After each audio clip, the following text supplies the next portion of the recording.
Hi, everyone. Today is Tuesday, June 10th, 2025. I'm here with my good friend Dutta Bolasetti. Mm-hmm. And we just got back from a really nice Indian meal. Uh, I have the pleasure of living where there are lots of Indian restaurants and Indian markets and stuff, so I really enjoy that. But I wanted to get a chance to talk with Dutta and make a short video because Dutta is about to leave. How long have you been here in Texas now? 4 years. 4 years. And if I understand correctly, over the past 4 years that you've been here, you've been taking courses and taking tests and applying for jobs. Yes, sir. And you've had what, one job? It was a contract job? Yeah. Okay. And now you're going to Connecticut. Did I say Chicago a minute ago? No. Good, because I've been telling myself you're going to Chicago and you're not. You're going to Connecticut. So you're going someplace near New Haven, Connecticut. Where are you going exactly? It's a place called Orange. Orange, Connecticut. Cool. So this will be the first time you've gone to New England? Yeah. I haven't been to the Northeast yet. So New England is a term we use here in the United States for the 13 original colonies. They're all along the Atlantic seaboard. And so those are the original northeastern colonies that run along the coastline there until they hit the mid-Atlantic states, starting with probably Delaware. Oh. Everything north of Delaware, which would probably be New Jersey. But from Delaware down to Delaware, Washington, D.C., and Maryland, those are your mid-Atlantic. And then with Virginia starts the south. So Rhode Island is also a state? Rhode Island is a state. Either Rhode Island or Delaware, one of those two is the smallest state. But of all the states, but I forget which one it is. I thought Washington was. Washington DC? State or DC? Washington D.C. is not a state; it's a district. Oh. It's the federal seat. What state does it come There is a under? Washington State. It's in the Pacific Northwest. But what state does it fall under? It doesn't fall under any state. Oh, it's an independent territory. Well, it gets revenue from Virginia and from Maryland. I think Maryland, Virginia. I don't think there's a third state surrounding it. I think it's mostly surrounded by Maryland and then on one side by Virginia. But if you're living in D.C., you have to pay D.C. taxes, you got to pay Virginia taxes, you got to pay Maryland taxes. That's the way I remember it. I mean, they hit you left and right. You know. But a lot of people in D.C. want to become a state. I think it should become a state. Okay. But anyway, long answer to your question. So you're going to Orange, Connecticut because you got a job there. So what's your title on this job? Network engineer. Network engineer. What's a network engineer? So basically, you are trying to connect with someone far off. It falls in, if you're trying to connect with someone far off. Yeah, like for example, your son stays in Korea. Mm-hmm. You wanted to have a conversation with him over the text, over the call. Mm-hmm. So the infrastructure that is built so that when you make a call to connect with your son is built on a network infrastructure. Okay, so if there is any kind of lag due to some signal issues or possibly lack of signals or lack of infrastructure in that area, that falls under our scenario where a network engineer tries to resolve those scenarios. But since public use is not as commercial when it comes to private use, like private businesses are given more priority in network connectivity because they produce a lot of development in terms of GDP. They require a lot of network engineering stuff to get fixed. Like for example, a client has a need to connect to his cloud data, which is stored online, and company which is actually giving him those cloud services is also providing the same cloud services to the organization that is hosting his services. So it's our responsibility to make sure that no matter at what time the client tries to access his data, he has access to it without any kind of issues. Like, for example, there could be middleman attacks, there could be a distributed denial of service attacks, there could be someone hacking into your system to grab the data. Like, for example, if you're an organization dealing with a lot of sales, a lot of people pay with their credit cards, right? So it comes under the payment card industry data security standards. So all the data, for example, if you bought a pair of shoes at a Nike store, okay, your data is hanging with Nike, okay. So in order for them not to use your data to compromise you, there are a set of standards which say that you cannot use customers' data. Okay, that falls under cyber security. I'm sorry I asked you the question. Okay. I'm sorry I asked. Okay. You lost me like 4 minutes ago, but okay. Let's see what else I want to ask you. So how do you feel about going to Connecticut? Pretty nervous. Nervous. Why are you nervous? Because it's something new or what? What's going on? I haven't been to a cold place because I usually am a warm place kind of guy. Yeah. Have a beer in the morning, possibly chill out the rest of the day by having a walk or something. Uh-huh. But if it was in a cold place, I may not be able to enjoy that pleasantness. Instead, I may have to, bind myself to a single room for a long time. Well, Connecticut will definitely be cold in the winter. And that might give me an opportunity to become creative, I guess. That's what I'm hoping. Let's see. Mm-hmm. So, it sounds exciting. Something new. It sounds exciting. Yeah, it's new. It's exciting. Yeah, when something is new and unknown, it can be really scary. But at the same time, we got a lot of adrenaline. We're pumped up. I'm going to the crossroads of the tri-state area is what they call, like New York, New Jersey, and Connecticut. So there's a lot of people that work in New York City, but they live in New Jersey, they live in Connecticut, and they ride the train, they commute. It's like people have different types of commute travel in different parts of the United States. There, a lot of people catch the Amtrak. Also, I'm looking forward to visiting Niagara Falls soon. I've never been there. Yeah. I wanted to have a trek based on nature for a long time. Close to nature. So in the United States, on the East Coast and the West Coast, both of them have mountain ranges. Mm-hmm. One is the Rocky, and the other. No. I'm speaking about the coasts. Okay. So along the Pacific coastline, there are the Sierras. The Sierras. Okay. And there's a trail that goes from Southern California.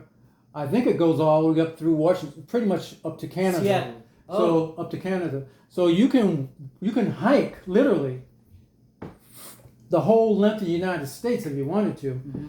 On the East Coast, there's also a trail. And, what is it called? And that's the Appalachian Trail. Appalachian. And the Appalachian Trail runs from the deep south. I'm not exactly sure where it ends, Georgia or something. And it goes all the way up.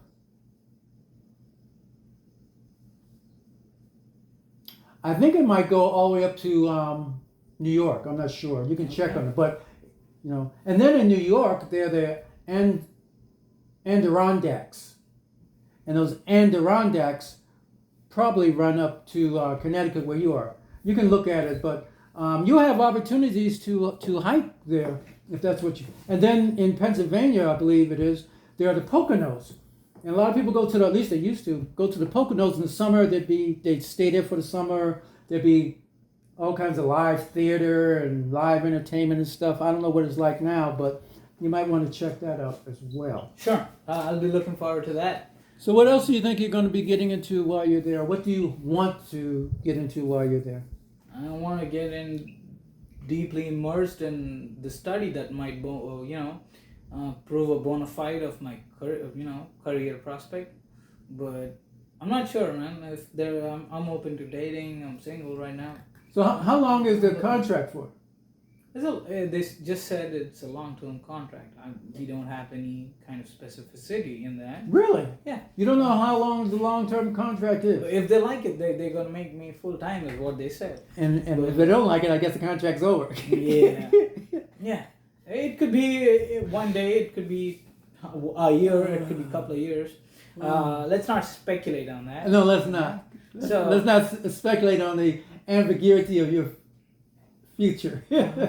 So, apart from that, I'm looking forward to working for this company because... What's the name of the company? It's called Avangrid Energy, Huh? and it's Avangrid Energy. It's a Spanish company, Oh. but it is considered the world's biggest renewable energy resource providing company.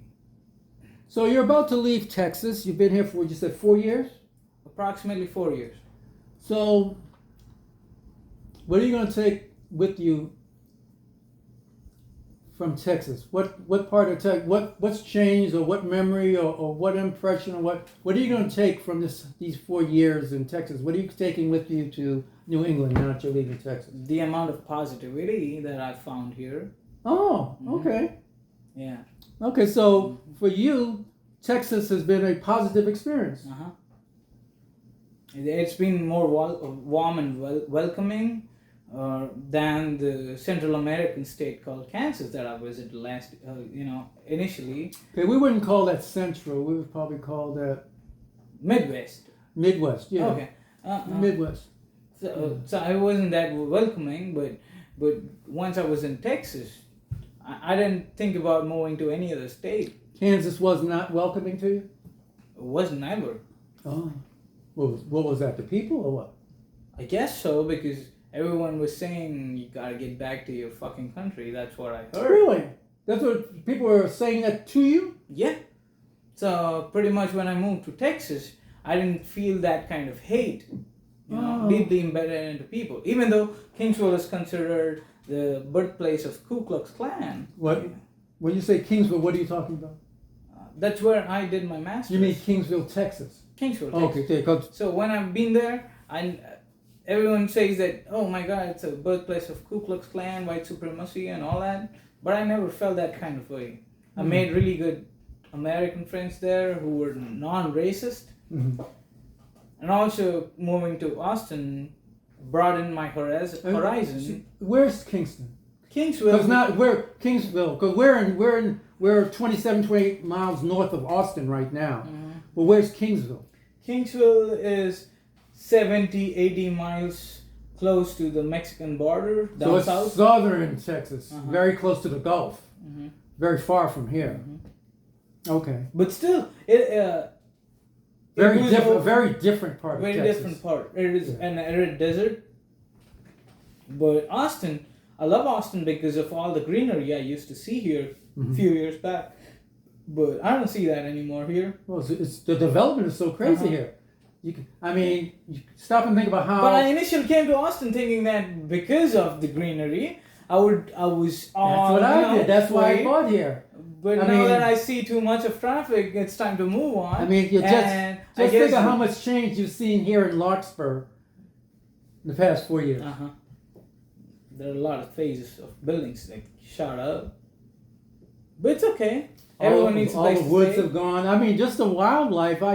The wildlife I used to see here, I don't see anymore because it's... Yeah, all the deer that used to keep lurking. The habitat's been destroyed.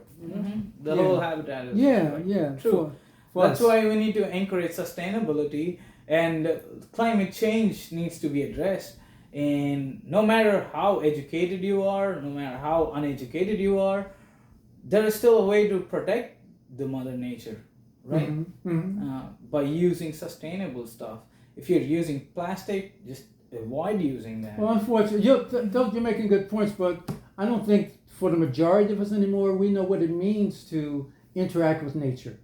We don't interact with nature. We interact with parking lots. We interact with manicured lawns. Okay. We interact with artificial turf. We interact with parks. There aren't too many people, at least not in metropolitan areas, and even this, we're more of a suburb to Austin, but things aren't wild and left to nature anymore. Everything that is a sad reality has of our urbanization handprint today. on it. But I would really respect people who would actually go out into the forest, Mm-hmm. much far away from the concrete jungles, Mm-hmm. and try to analyze the scenario today. And then when they visit that place again 10 years or few years down the line, they would definitely notice the difference. Mm-hmm. And that may bring about the change in thought that one may be looking forward to. Mm-hmm. Okay? So I would definitely encourage the president of this country to definitely experience that before making any rash decisions on bringing climate change to a stop, encouraging internal combustion units to get produced more. You're talking about the president of the United States? All of a sudden you're going political? We're having an apolitical conversation. He's the most powerful person on in this country. Well, so I'm just trying to I give was him talking about sway. going back to nature, and suddenly you are talking about the president? See, he's the most powerful person. If he wants, he can bring about change, which is why I'm just bringing him into perspective. That's Sure. Okay.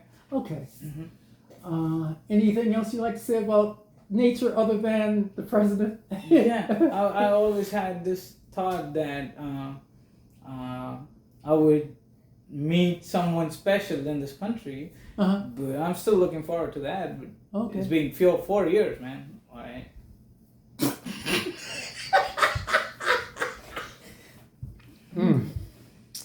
Sounds to me like somebody's backed up. My Okay. stomach is hurting. We went from talking about nature to talking about your nature. Okay, I I'm understand. just kidding, man. I know. Are you just kidding? Is that what you're doing? Yeah. I'm just kidding, man. I don't think you're just kidding. I think you're being honest. There's nothing wrong with that. I'm just full.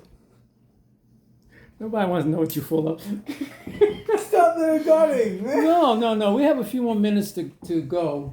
What else you might want to talk about?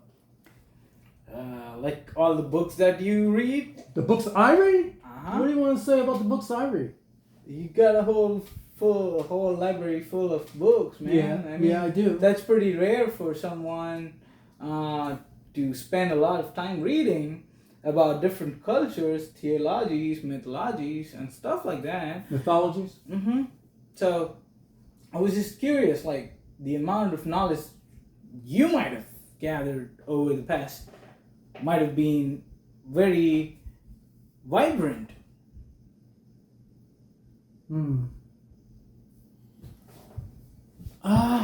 Well, yeah, I got a lot of books. You probably, let me show you what Dutta speaking is referring to. There.